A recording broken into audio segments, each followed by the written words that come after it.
Certainly great to be back here in Indianapolis. The last time I was in this stadium, I got to enjoy a national championship with some of my former players there at Georgia, and it's refreshing to be here.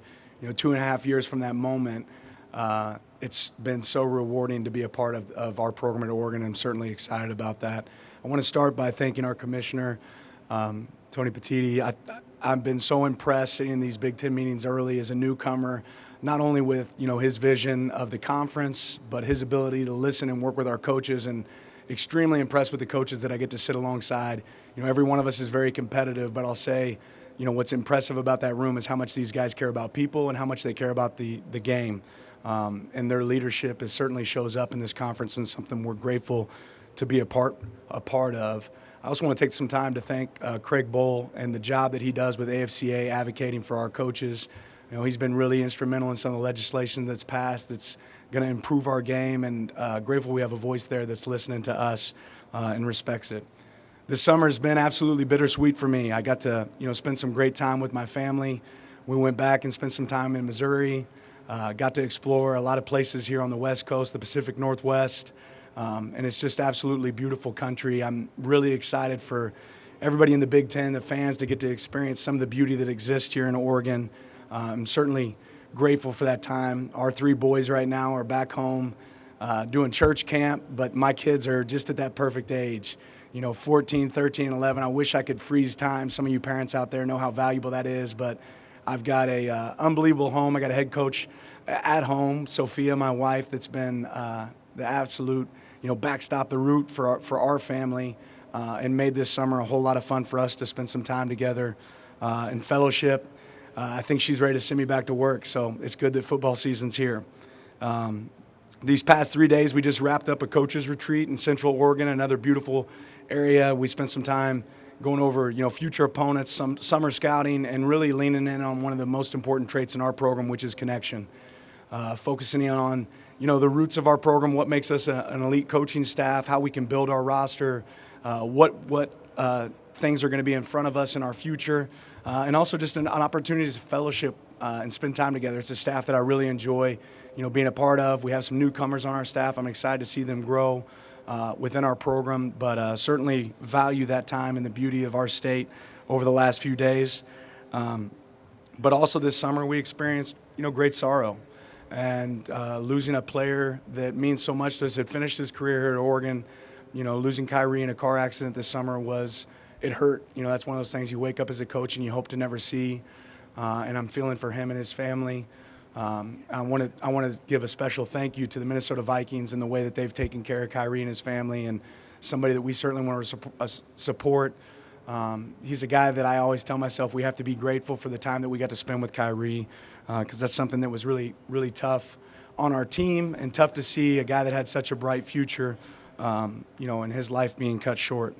This season is a very exciting one for our team. Our players have been working their tails off this summer, and entering this conference, there's some new challenges that are presented. Going through those summer scouting reports, you realize some of these teams that we're going to get to play, and it's really exciting. But I'll tell you, here at Oregon, we chase and attack those challenges.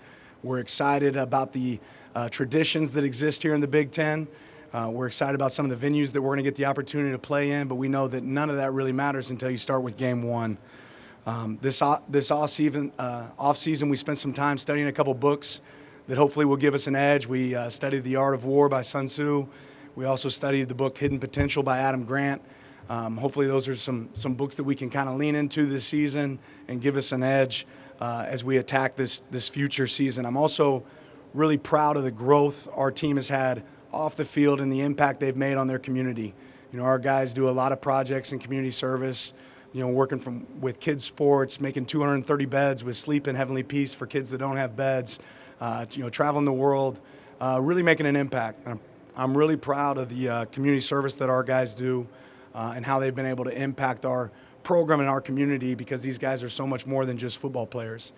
One of the more enjoyable things for me being at Oregon is my opportunity to connect with some of the other phenomenal coaches at Oregon. whether that's Dana, whether that's Casey Martin, the guys that we have. And it's also been really refreshing to see some of our players get the opportunity to cross over in sports. Seeing Bryce Betcher get to go play for Coach Waz there, win a Golden Glove in baseball, but still be a great performer for us on the football field. Rod Pleasant run track. That's been something I really enjoy, and I think sports at Oregon are in a great place, and that's great credit to our leadership, Rob Mullins, and just the alignment from top to bottom. I'm excited today to have 3 phenomenal players here that are here to represent us, and all 3 have worked extremely hard and are certainly deserving. They put themselves in position to be here. I'll start with Dylan Gabriel, our quarterback. He's part of a great family. Garrett and Dory have done an unbelievable job raising this guy. I got the opportunity to recruit him a little bit when I was at Georgia before, and getting to reconnect with him. Obviously he's a legacy. His dad set a lot of records as a quarterback before, and now Dylan gets an opportunity to carry on that legacy. I know wearing the number 8 and representing the number that Marcus wore here at Oregon means a lot to him. What's maybe impressed me the most with Dylan is his ability to connect with people, not just in our program, but outside of our program, whether that's taking an offensive retreat and taking our players to different parts of Oregon to throw the ball around in fellowship, or it's having the managers over to his house to watch a fight or eat a meal.